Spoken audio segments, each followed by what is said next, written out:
Hey guys, so recently I surveyed players in the Rescue Ace Duelist Facebook group just to gather their thoughts in terms of what they think are the key strengths of the deck, as well as the best hand traps and staples against this strategy and much more. So I've recently done this survey with other Duelist groups, for example, Pearly, Infernoble, as well as Vanadium, so you can certainly check those videos out as well. A huge thanks to those who responded to this survey. Really appreciate your input, and I certainly look forward to surveying other players in other Duelist groups. Now before we continue, big thanks to my sponsors as always. Links and discount codes for Yu-Gi-Oh! Supplies and singles down below. Now in terms of how difficult the players felt was to pilot this strategy, it averaged out to about 6.6. So now for context, let's say when I did this with Vanadium, Pearly, as well as Infernoble, those were a little above 7 or high 7s. So that's some comparison there, although of course it's not the exact same players responding, so the whole difficulty level is definitely relative and can depend on the person, but at the same time, maybe it's not the most complex deck to pilot, but I still don't want to undermine the players at all, of course, because any deck definitely will require a lot of skills to actually pilot it really well. Now in terms of how the players felt what tier this deck belongs in, most I would say over half felt it was in like the tier 2. Some actually a good chunk felt it's tier 1 strategy. So you know what, I think tier 2 is definitely fair. Who knows, maybe eventually it reaches tier 1 status. So far we've had, I think, maybe about a couple weekends of regionals. I think maybe not as much Rescue Ace tops as maybe you would have expected. Definitely seeing a lot of Unchained though, which is a deck that I'll survey next after this one. But you know what, I think it's still definitely a meta relevant strategy, so we can't sleep on it for sure.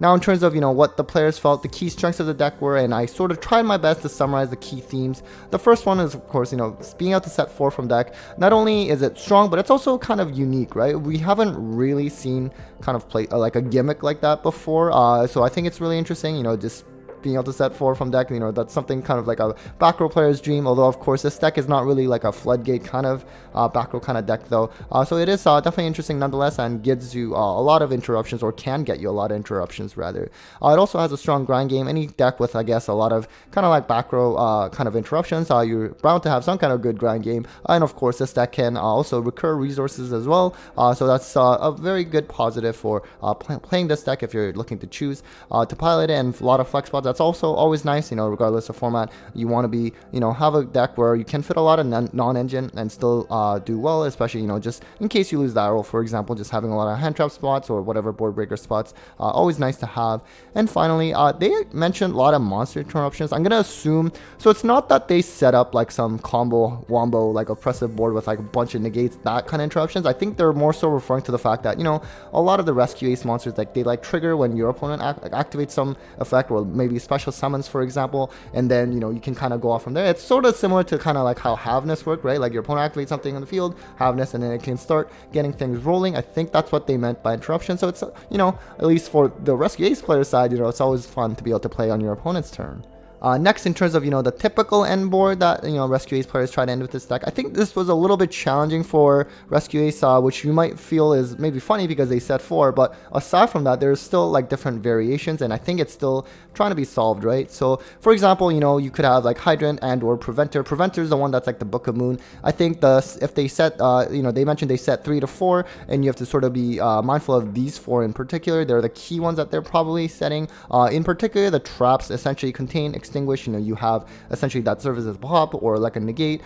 Can have additional effects if you have Hydrant on field, like not being able to use as certain like fusion or whatever material, for example, or not being able to use that effect for the rest of the turn. Those kind of things you do have to be mindful of, but at the same time you also need to remember that the trap effects can actually like only activate when they have like any Rescue Ace monster, so that is definitely a downside, and we'll kind of touch up on that a little bit later in terms of some of the board breakers that are possibly good against this strategy. The Terahertz, essentially you're gonna see this a lot because it's not that Terahertz itself is the problem, or not the problem, but the interruption, but it's more so that this dumps something like the Save Worm, which is like that fusion card, essentially from the graveyard. It can negate spell or traps, so that's a way to save them from something like, let's say, Evenly Match or Feather Duster. And also it looked like a different alternative is something like, let's say, IP Masquerena.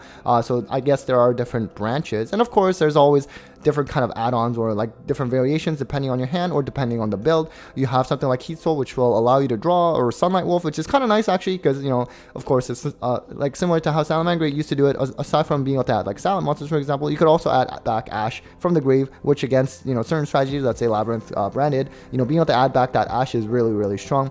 Ibli has been really interesting because this deck can bring it out, and what's incredibly strong with this strategy in Rescue Ace in particular is, aside from the fact that it can lock your opponent, because it gives a card to your opponent's side of the field, that means, they cannot use Lightning Storm or Evenly Match unless they find a way to clear this card. And not only that, because it prevents, special summoning, your opponent cannot like start off with like something like Kaiju's or Lava Golem, which can be problematic because, as I mentioned just before, those Rescue Ace traps, they do involve or require like Rescue Ace monsters to be on the field. So perhaps that can be something. The Regulus also serves as a negate, again, to try to prevent like their back rows from being blown away.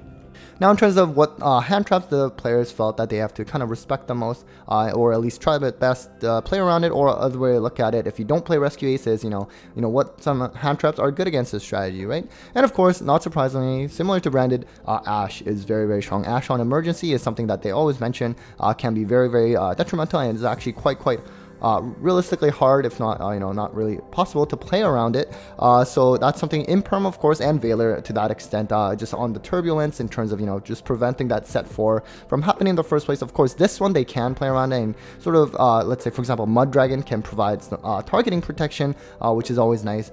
Droll is interesting. They were saying how most of the time you probably won't be impacted too much by Droll, but some hands you really do get hit hard, especially when we're gonna get to this in the weaknesses, but when you try to like improve the consistency of the deck by adding certain stuff like Prosperity, like Rhoda, that can play into Droll harder. Nibiru, it wasn't rated that high, but some comments did mention how you can definitely play into Nibiru, and you do have to respect it. Shifter is interesting. I didn't see any comments regarding Shifter in the survey, but at the same time, I am aware some Rescue Ace builds will play Shifter, at least in the side deck. So this is sort of the thing where, a lot of decks can play Shifter. They don't necessarily play optimally under Shifter, right? Like, the only real exceptions where they can play optimally is something like, at least meta-relevant strategies are Kashira and Flunder. They actually thrive under Shifter, right? So things like that. So that's why, I can kind of understand if this really does apply, Shifter, while they can play it in certain strategies or certain hands, I guess, it's not the most optimal for them either.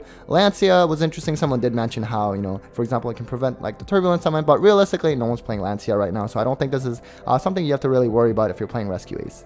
And then in terms of the board breakers that they respect the most, evenly matched by far number one, just because not only clears back row, but it also makes it impossible for them to record their resources back. You can clearly see a trend here, like Feather Storm Lightning, or rather Feather Duster Lightning Storm. Board wipe back row clearance is definitely really strong. And so of course, one of the other things they mentioned in terms of, let's say, even like Cosmic Cyclone is that, because you're setting 3 to 4 in the deck and your opponent knows which cards they are, they may not know exactly which zone they're in, but at least they know if you set additional cards, which one was not set from the deck. So maybe, that's something easy to snipe out. And not to mention, you also know what interruptions to play around.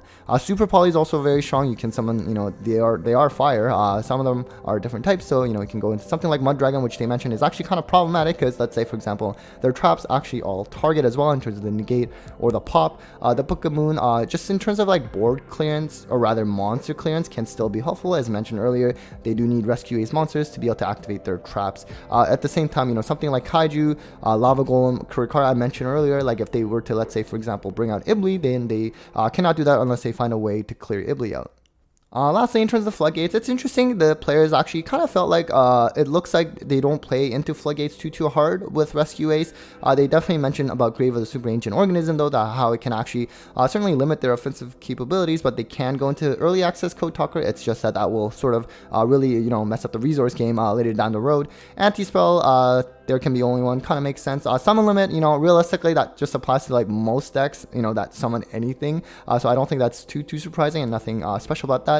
Skill drain's interesting. They mentioned that at the very least this deck can bring out big bodies. So against a lot of strategies that do play skill drain, sometimes like as long as you can put up big bodies yourself, you might actually have a chance still. So it really depends on the deck that you're facing. And you know what, D-Barrier, this deck does not lose to D-Barrier clearly. So if you're looking for some option like that, you can certainly pick up Rescue Ace, just because you're going to see a lot of D-Barrier in this format. As you would have seen in my regional top cut breakdown, it was definitely one of the most sided cards in the current format.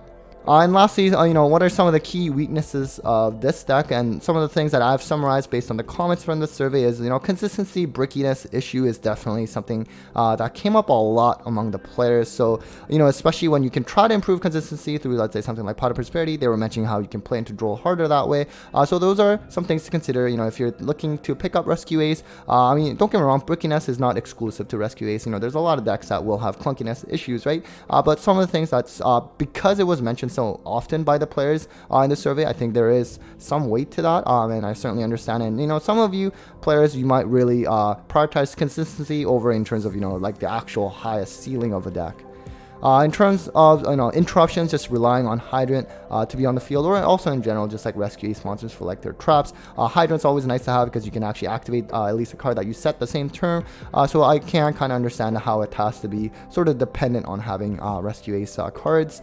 And then also just I kind of alluded to this earlier, opponent being able to play around what is set. Like, yes, you do set 4.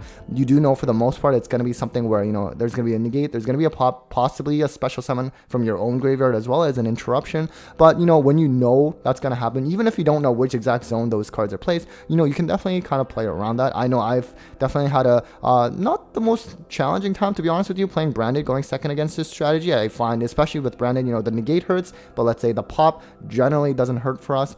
So definitely I do understand their sentiment there. Ash on Emergency and Imperm Veiler on Turbulence, we've talked about this already. Ash on Emergency is definitely really hard, and it's a lot harder for them to play around, whereas Imperm Veiler, they do have certain other options to try to play around that, like Mud Dragon, or maybe they play like Book of Moon to try to protect their Turbulence. So at least those are some options. And lastly, just in general, it does set 4. It's like it's key strategies and like a lot of spell trap removal if you cannot stop it, or let's say you have the one Disable Arm for the one spell trap negate, but if they have an extra back removal after that, then maybe you're gonna have a bit of a bad time.